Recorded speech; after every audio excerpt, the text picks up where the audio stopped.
Aku hampir meledak marah saat melihat pria itu lagi-lagi duduk berjam-jam di pojok kai kecilku di pinggir jalan raya Jakarta. Matanya tak lepas dari layar laptop sementara Wi gratis yang aku sediakan habis-habisan dipakai tanpa beli apa-apa lagi. Tapi ketika aku pasang aturan baru Dwi gratis hanya 1 jam dengan pembelian minimal, aku tidak pernah menduga bahwa pria bernama Rian itu akan mengubah segalanya. Termasuk rahasia hatiku yang selama ini kusembunyikan rapat-rapat dari keluarga dan teman-teman. Kai Kopi Senja milikku sudah 3 tahun berdiri di kawasan Tebet, Jakarta Selatan. Awalnya ramai, tapi akhir-akhir ini pelanggan lebih banyak yang datang hanya untuk duduk dari pagi sampai sore, pesan 1 kopi hitam lalu menghilang tanpa tambah apapun. Omset turun drastis, tagihan listrik malah naik karena router yang selalu hidup. Aku, Andi, 32 tahun, sudah capek mengingatkan dengan sopan. Mas, tolong pesan lagi ya kalau mau lanjut, kataku berkali-kali, tapi mereka cuma tersenyum lalu pura-pura sibuk. Pagi itu, seperti biasa, aku membuka kai jam 7. Ibu menelepon dari kampung di Bogor, kapan kamu bawa calon ke rumah, Dik? Umurmu sudah kepala 3, tetangga pada nanya. Aku hanya bisa menghela napas. Mereka tidak tahu aku tidak pernah tertarik pada perempuan. Sejak kuliah dulu aku sudah sadar perasaanku berbeda, tapi di Indonesia ini, rahasia seperti itu lebih baik dikubur dalam-dalam. Siang harinya aku akhirnya memutuskan. Aku ambil kertas karton besar, tulis dengan spidol hitam, aturan baru, gratis hanya hiji jam. Setelah itu harus pesan minuman lagi atau bayar 10.000 jam. Terima kasih. Aku tempel di dinding dekat kasir, tepat di bawah jam dinding. Beberapa pelanggan lama langsung mengeluh, tapi aku teguh. Ini demi kelangsungan kai, Mas, kataku tegas. Sore menjelang maghrib, pintu kai berdering. Seorang pria tinggi, kulit sawo matang khas Indonesia, rambut pendek rapi, memakai kemeja lengan pendek biru muda masuk sambil membawa tas laptop. Dia langsung duduk di meja auritnya dekat jendela, pesan es kopi susu, lalu buka laptop. Aku perhatikan jam. 1 jam berlalu, dia masih di sana. Aku mendekat. Mas, sudah lewat 1 jam. Harus pesan lagi atau bayar ya, kataku sopan tapi tegas. Dia angkat muka, matanya tajam tapi ramah. Serius? Baru saja deadline kerjaanku besok pagi. Ini nggak adil dong, Bang. Suaranya lembut, nada Jakarta yang santai. Aku merasa jantungku berdegup aneh, bukan karena marah. Aturan baru, Mas. Semua pelanggan sama. Dia tersenyum tipis, mengeluarkan dompet. Oke, aku pesan lagi 1 es kopi. Tapi besok aku datang lagi ya. Nama saya Rian. Malam itu, setelah kai tutup, aku duduk sendirian di meja kasir. Wajah Rian terus terbayang. Kenapa matanya begitu hangat?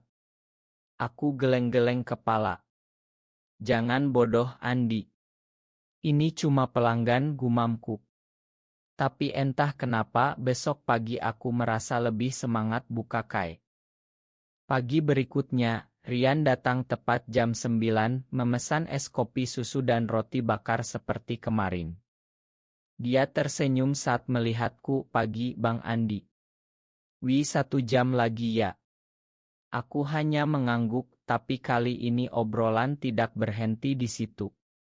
Kerjaan apa sih, Mas, sampai harus dikai terus, tanyaku sambil membersihkan meja sebelah. Relance ilustrator. Rumah kosanku di Kemang terlalu berisik, adik kecil lagi ujian. Di sini tenang, kopinya enak lagi, jawabnya sambil menunjukkan sketsa di layar laptopnya.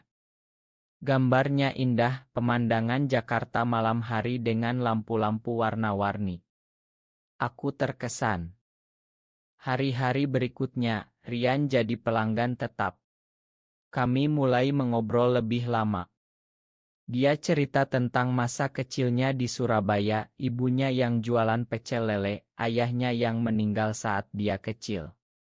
Aku pun cerita tentang kai ini yang aku warisi dari paman, mimpi membuka cabang kedua, tapi terhalang biaya. Lambat laun, kami jadi teman. Suatu sore hujan deras, kai sepi. Rian masih di sana, jam winya sudah habis 2 kali. Aku duduk di depannya, mau kopi spesial rumah. Gratis karena hujan. Dia tertawa, Bang Andi baik banget. Biasanya orang Jakarta pelit. Kami ngobrol sampai malam. Dia tanya kenapa aku belum menikah. Aku diam sejenak. Belum ketemu yang pas, jawabku pelan. Matanya menatapku lama, seolah mengerti ada yang tidak kukatakan. Malam itu, saat dia pulang, aku merasa ada sesuatu yang berubah di dadaku. Teman baikku, Budi, datang besoknya. Lo aneh akhir-akhir ini, Dik. Senyum-senyum sendiri. Ada cewek ya? Aku geleng. Budi adalah satu-satunya yang tahu rahasiaku sejak kuliah, tapi bahkan dia tidak tahu seberapa dalam perasaanku mulai goyah. Cuma capek aja, kataku. Rian mulai bantu aku. Suatu hari mesin kopi rusak, dia langsung bantu perbaiki dengan alat dari tasnya. Hobi mekanik sampingan, katanya sambil tersenyum. Aku semakin nyaman di dekatnya. Tapi setiap malam, saat sendirian, aku ingat ibu dan ayah di kampung. Kamu harus nikah, Dik. Biar ada yang urus Kai, kata ayahku di telepon. Tekanan itu semakin berat. Minggu ketiga, Rian mengajakku makan malam setelah Kai tutup. Sebagai ucapan terima kasih karena winya, katanya sambil tertawa. Kami ke warung sate di pinggir jalan, duduk di bangku plastik di bawah pohon. Obrolan mengalir, dari ilmu Indonesia sampai mimpi masa depan. Dia cerita ingin punya studio kecil, aku cerita ingin kayak yang lebih besar. Saat pulang, hujan turun lagi. Kami berlari ke mobil Rian yang diparkir agak jauh. Di dalam mobil, ruang sempit, aroma parumnya bercampur hujan. Tiba-tiba dia diam, menatapku. Bang Andi, lo pernah ngerasa beda dari yang lain? Tanyanya pelan. Jantungku berdegup kencang. Aku mengangguk pelan. Pernah. Itu pertama kali aku mengakui secara tidak langsung. Malam itu aku tidak bisa tidur. Perasaan yang selama ini kutekan mulai muncul. Aku suka pada Rian. Bukan sebagai teman, tapi lebih. Keesokan harinya, Budi datang ke Kai. Gue dengar lo sering sama cowok relance itu. Hati-hati, Dik. Orang-orang mulai ngomong. Aku kaget. Ngomong apa? Lo tahulah, di Indonesia ini. Jangan sampai keluarga lo denger. Kata-katanya seperti tamparan. Sore itu Rian datang seperti biasa, tapi aku lebih pendiam. Dia sadar. Ada apa, Bang? Aku geleng. Capek aja. Tapi malamnya, saat sendirian, aku menangis. Kenapa harus sesulit ini? Kenapa perasaan ini datang justru dari aturan yang kubuat sendiri? Akhir pekan, ibu dan ayah datang ke Jakarta tiba-tiba. Kami mau lihat Kai dan calon kamu, kata ibu sambil tersenyum. Mereka bawa sepupu perempuan, Sinta, yang katanya cocok buat kamu. Aku panik. Sepanjang hari mereka di Kai, Rian datang seperti biasa. Mata ibu langsung curiga saat melihat kami mengobrol akrab. Malamnya di kosanku, ibu bilang, Andi, cowok itu kamu dekat sekali. Jangan sampai orang salah paham. Kamu harus nikah sama Sinta, biar keluarga tenang. Aku diam, tapi hatiku berontak. Rian tahu masalahku. Kalau susah, aku bisa mundur, katanya suatu sore. Tapi matanya penuh kepedihan. Aku pegang tangannya sebentar di bawah meja. Jangan. Aku butuh kamu. Itu pertama kali kami sentuh isik. Listrik seperti mengalir. Tapi tekanan semakin berat. Tetangga kayak mulai bisik-bisik. Ada yang bilang pemilik kayak dekat sama pelanggan cowok terus. Aku mulai takut kehilangan segalanya. Puncaknya saat Budi, karena mabuk, cerita ke saudara sepupu yang kebetulan teman keluargaku. Berita menyebar cepat.